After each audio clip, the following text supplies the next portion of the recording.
Welcome to Policy on Demand's Week in Review. I'm Mark Prater. While the splashy event this week was President Trump's tariff announcement, my focus this week was on reconciliation.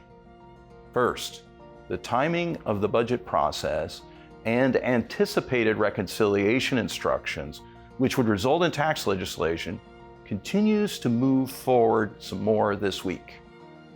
Second, substantively, the resolutions follows through with what the Senate and House Republican leadership described as the terms from the deal hatched in a White House meeting between the leadership, tax writers, and administration last week. Third, unlike the budget resolution agreements of almost 3 decades I spent on Capitol Hill, this resolution provides a range of potential fiscal outcomes.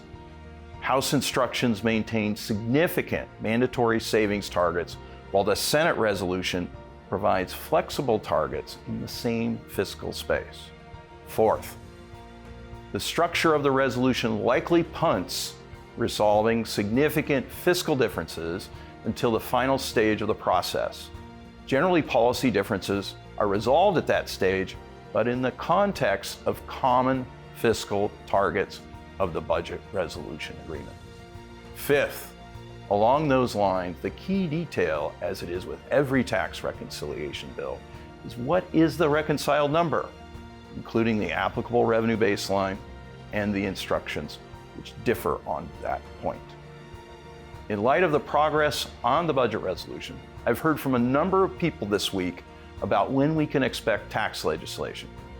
Generally, for tax matters, it takes at least 6 weeks for tax legislation to be processed. I'm assuming, like the Tax Cuts and Jobs Act and comparable bills, like the 2001 tax legislation, the bill will be processed by both committees.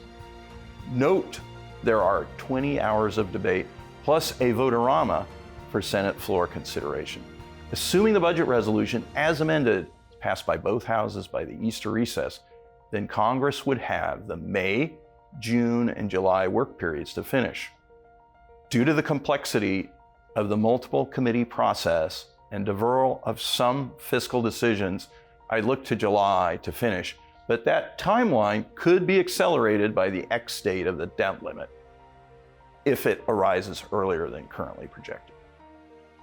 With the House and Senate committees drafting legislation based on very different instructions, resolving the differences between the bills passed by each chamber adds some additional uncertainty to this timeline.